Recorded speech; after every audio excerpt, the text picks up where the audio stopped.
Everyone celebrated. Everyone except Shelia. She stood frozen, eyes locked on the beaver. Her breathing slowed.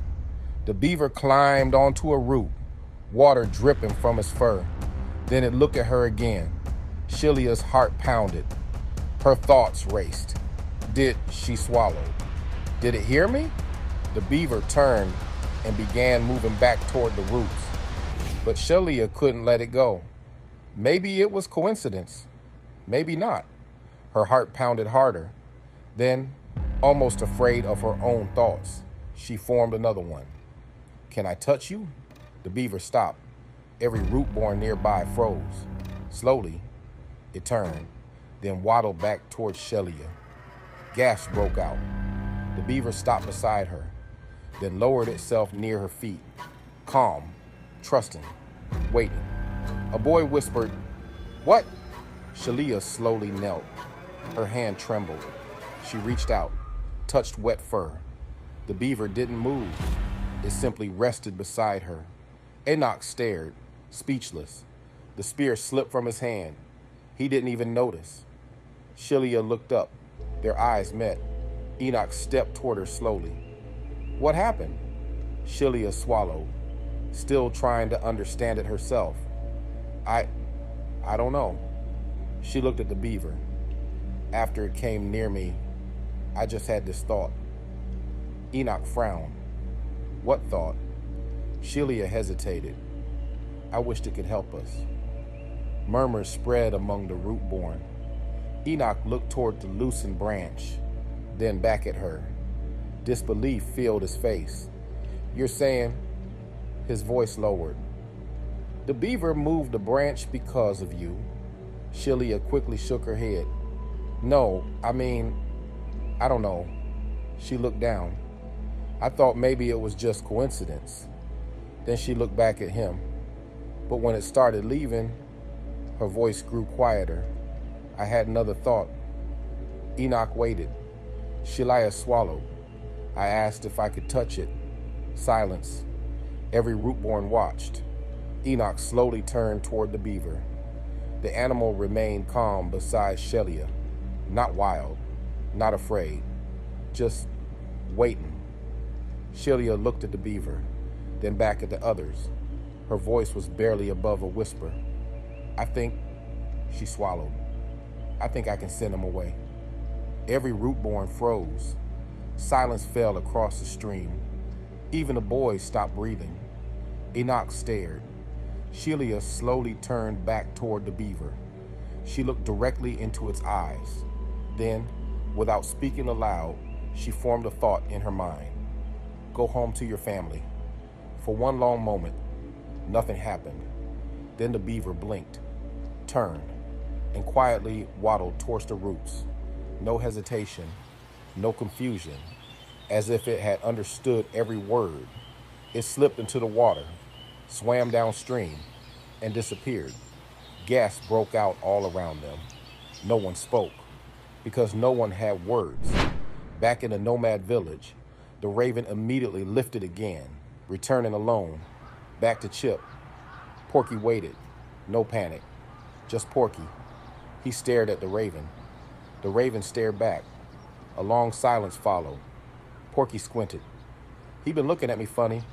Chip frowned. Get on. Porky hesitated, then looked at Chip. You sure this bird can carry all this?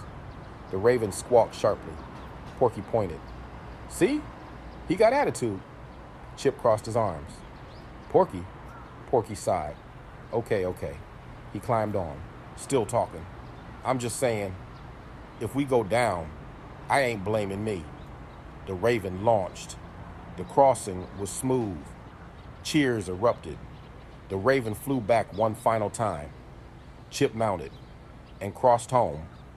When Chip finally climbed off, the village erupted again. He had done it. 3 crossings. Tim walked over. Pride filled his face. He put a hand on Chip's shoulder. When the water goes down, he looked at the raven. We're building you a proper saddle. Chip smiled. Tim turned toward Porky. His expression changed.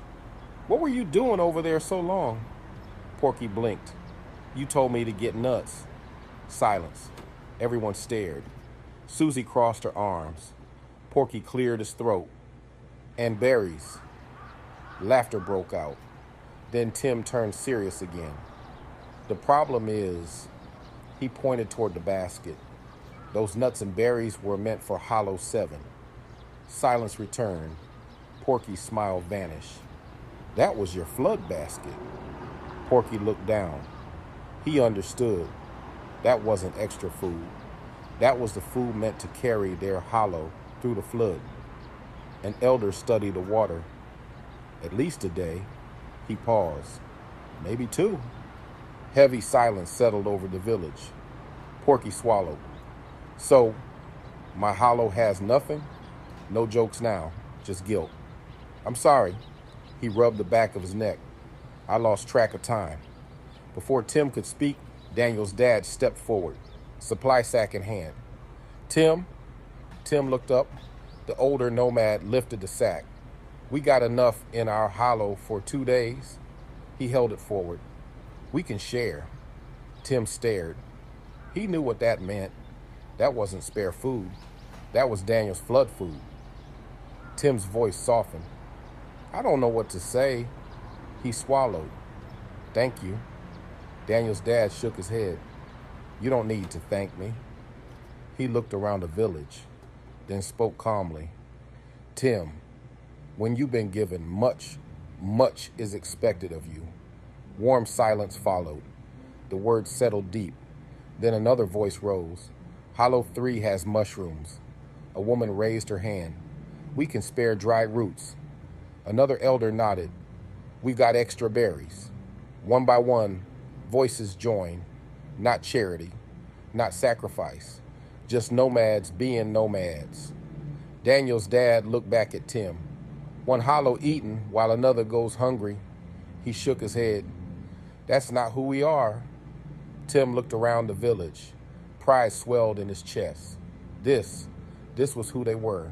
Not separate hollows. One people, one tribe. Tim looked back at Porky. A grin formed. Next time, he crossed his arms. Get the nuts faster. The village burst into laughter. Porky sighed. And berries? Susie gave him the look.